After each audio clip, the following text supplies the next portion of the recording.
കുറഞ്ഞ ഫീസിൽ കൂടുതൽ സൗകര്യത്തോടെ നിലമ്പൂർ ഗുഡ് ഹോപ്പ് എന്നും നിങ്ങൾക്കൊപ്പം. ഇന്ന് തന്നെ ഗുഡ് ഹോപ്പ് സ്കൂൾ സന്ദർശിച്ച് ബോധ്യപ്പെട്ട് അഡ്മിഷൻ ഉറപ്പുവരുത്തുക. Good hope English medium school, Nilambur. വണ്ടൂരിൽ കോൺഗ്രസ് നേതൃത്വത്തെ ഞെട്ടിച്ച പരസ്യമായ പോസ്റ്റർ പ്രതിഷേധം. AICC general secretary KC Venugopal, AP Anilkumar MLA എന്നിവർക്കെതിരെയാണ് വിവിധ ഭാഗങ്ങളിൽ പോസ്റ്ററുകൾ പ്രത്യക്ഷപ്പെട്ടത്. പച്ചപ്പട, ജനശബ്ദം എന്നീ പേരുകളിലാണ് കടുത്ത ഭാഷയിലുള്ള വിമർശനങ്ങൾ ഉന്നയിച്ചിരിക്കുന്നത്. വണ്ടൂരങ്ങാടിയിലും കോൺഗ്രസ് ഓഫീസ് പരിസരത്തുമാണ് ഇന്ന് പുലർച്ചെ മുതൽ പോസ്റ്ററുകൾ കാണപ്പെട്ടത്.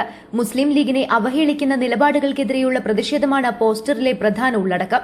ഊള മാത്യുവിനെ വെച്ച് ലീഗിനെ ചൊറിഞ്ഞാൽ KC ഗ്രൂപ്പ് മാനേജർ അനിൽകുമാർ ജനങ്ങൾക്കിടയിൽ കാലുകുത്തില്ല എന്നാണ് ഒരു പോസ്റ്ററിലെ മുന്നറിയിപ്പ്. കൂടാതെ KC വേണുഗോപാലിനെ ചുമക്കേണ്ട ഗതികേട് മുസ്ലിം ലീഗിനില്ലെന്നും പോസ്റ്ററുകൾ പരിഹസിക്കുന്നു. തെരഞ്ഞെടുപ്പ് രാഷ്ട്രീയ സാഹചര്യങ്ങൾക്കിടയിൽ വണ്ടൂരിൽ പ്രത്യക്ഷപ്പെട്ട ഈ പോസ്റ്ററുകൾ പ്രാദേശിക UDF രാഷ്ട്രീയത്തിൽ വലിയ ചർച്ചകൾക്കാണ് വഴി തുറന്നിരിക്കുന്നത്. സംഭവത്തിന് പിന്നിൽ ആരാണെന്ന കാര്യത്തിൽ ഔദ്യോഗിക സ്ഥിരീകരണമില്ലെങ്കിലും പ്രതിഷേധം ഗൌരവത്തോടെയാണ് രാഷ്ട്രീയ കേന്ദ്രങ്ങൾ നോക്കിക്കാണുന്നത്. News bureau, Wandoor.